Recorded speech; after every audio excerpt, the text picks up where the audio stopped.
नमस्कार मंडळी, मी अब्दुल एजाज आपल्या सर्वांचे स्वागत करतो आहे. आजच्या व्हिडिओमध्ये आपण बघणार आहोत यूविन पोर्टलमध्ये HBची एंट्री कशी करायची याची संपूर्ण प्रक्रिया आज आपण शिकून घेण्याचा प्रयत्न करणार आहोत.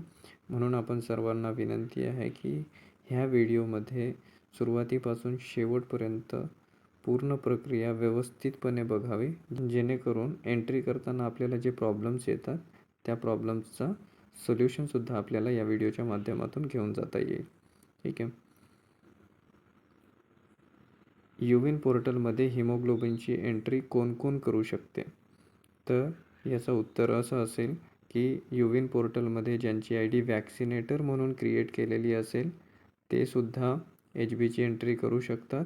तसेच AMB रिपोर्टर म्हणून ज्यांची ID क्रिएट केली असेल ते सुद्धा यूविनमध्ये HBची एंट्री करू शकतात. HBची एंट्री करण्याकरिता यूविनमध्ये सत्र प्लॅन करणे गरजेचे आहे का? तर या प्रश्नाचं उत्तर आहे की यूविनमध्ये HBची एंट्री करण्यासाठी सत्र प्लॅन करण्याची गरज नाही आहे. सत्र प्लॅन असेल तर त्या सत्रामध्ये लसीकरणाची एंट्री करताना त्यावेळेस आपल्याला एंट्री करता येते. जर सत्र प्लॅन नसेल तरीही देखील आपल्याला यूविनमध्ये HBची एंट्री करता येते. आता आपण बघूया की यूविनमध्ये HBची एंट्री कशा पद्धतीनं करायची किंवा नेमकं काय काय स्टेप्स आहे या एंट्री करण्याकरिता. तर इथं आपण बघू शकतो HBची एंट्री करण्याकरिता वॅक्सिनेटर असेल किंवा AMB रिपोर्टर यांची ID आपल्याला वॅक्सिनेटरवाल्या URL मध्ये लॉग इन करायची आहे.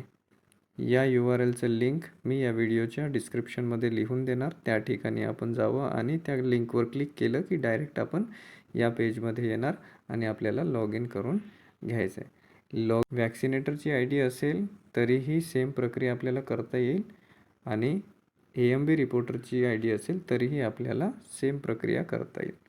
तर सर्वप्रथम आपल्याला काय करायचं आहे, लाभार्थीला सर्च करायचं आहे.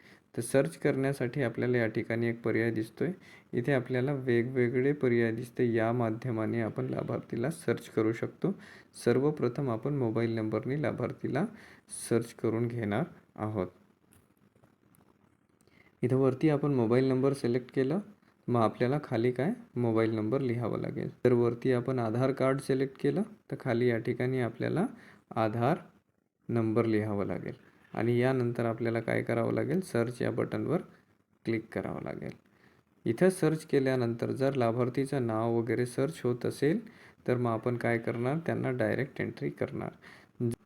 मोबाईल नंबरने आपण लाभार्थीला सर्च केलं परंतु लाभार्थीचं नाव सर्च झालेलं नाही, तर मग अशा वेळेस आपण काय करणार, या सर्च बायमध्ये क्लिक करणार आणि इथे आधार कार्ड सिलेक्ट करणार आणि सर्च मेंबर या ठिकाणी आपण आधार नंबर लिहिणार.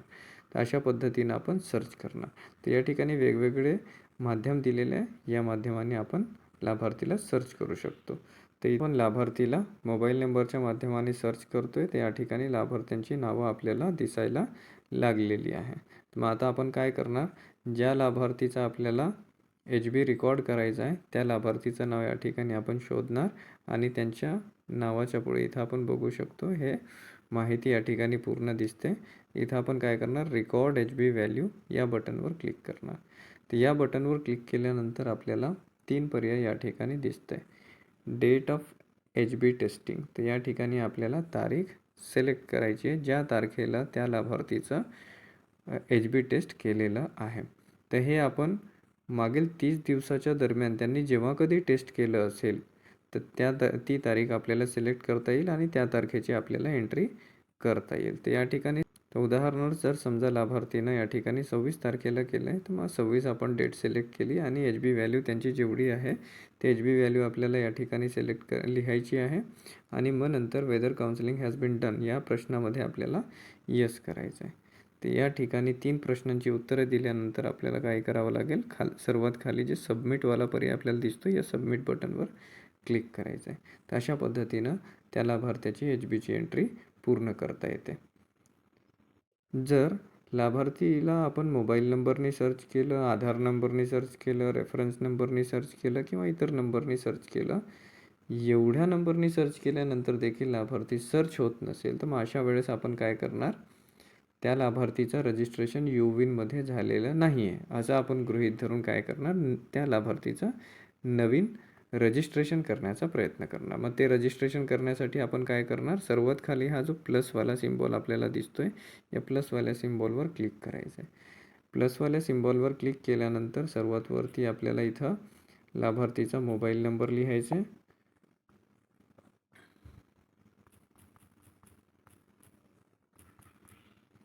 मग परत कन्फर्म मोबाईल नंबर या ठिकाणी सुद्धा आपल्याला लाभार्थीचा मोबाईल नंबर लिहायचा आहे.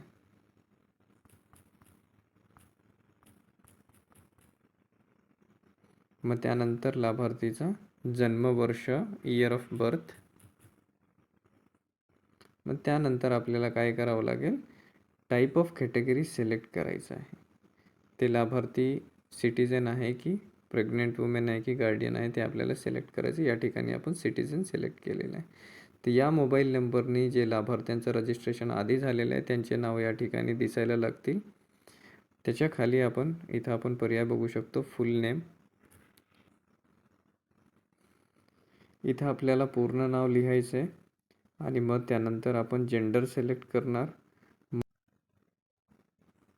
फोटो आय डी टाईपमध्ये आपल्याला आधार कार्ड सिलेक्ट करायचं आहे आणि मग खाली आपल्याला आधार नंबर या ठिकाणी लिहायचा आहे. या ठिकाणी मी एक डेमो एंट्री करून दाखवते म्हणून मी फोटो आय डी टाईपमध्ये पॅन कार्ड सिलेक्ट केलेलं आहे. मात्र आपल्या सर्वांना या ठिकाणी आधार कार्ड सिलेक्ट करून आधार नंबर लिहायचा आहे. आणि मग इथं आपल्याला एक चेकबॉक्स दिसते, कन्सेंट नोटीस. या चेकबॉक्सवर आपल्याला टिक करायचं आहे. टिक केल्यानंतर इथं स्क्रोल करायचं आहे आणि मग नंतर आपण या ठिकाणी चेकबॉक्सवर क्लिक करून ॲग्री करायचं आहे. पॉलिसी आपण पूर्ण वाचून घेऊ शकतो आणि या ठिकाणी ॲग्री करायचं आहे. मग त्यानंतर परत एक चेकबॉक्स आपल्याला दिसते. या चेकबॉक्सवर क्लिक करून आपण जी माहिती भरलेली आहे ती सर्व माहिती बरोबर आहे याची आपल्याला खात्री करायची आहे आणि मग नंतर आपल्याला सबमिट या बटनवर क्लिक करायचं आहे. अशा पद्धतीनं आपण लाभार्थ्याचं रजिस्ट्रेशन करू शकतो. मग त्या लाभार्थ्याचं HB एंट्री करण्यासाठी डायरेक्ट आपण काय करणार, मोबाईल नंबरवर येणार आणि इथं आपण मोबाईल नंबर सर्च करणार. तर त्यावेळेस लाभार्थी सर्च होईल आणि मग परत सुरुवातीला आपण ज्या पद्धतीनं लाभार्थ्याची एंट्री केली होती त्या पद्धतीनं त्या लाभार्थ्याची HBची व्हॅल्यू एंटर करू शकतो. आशा आहे या व्हिडिओमध्ये आपल्याला युविन पोर्टलमध्ये HBची एंट्री कशी करायची या संदर्भात संपूर्ण माहिती मिळाली असेल आणि आपल्या सर्व प्रश्नांची उत्तरे यामध्ये मिळालेली असेल. जर आपल्याला यासंबंधी काही प्रश्न असतील तर या व्हिडिओच्या कमेंटमध्ये नक्की कळवावं. धन्यवाद.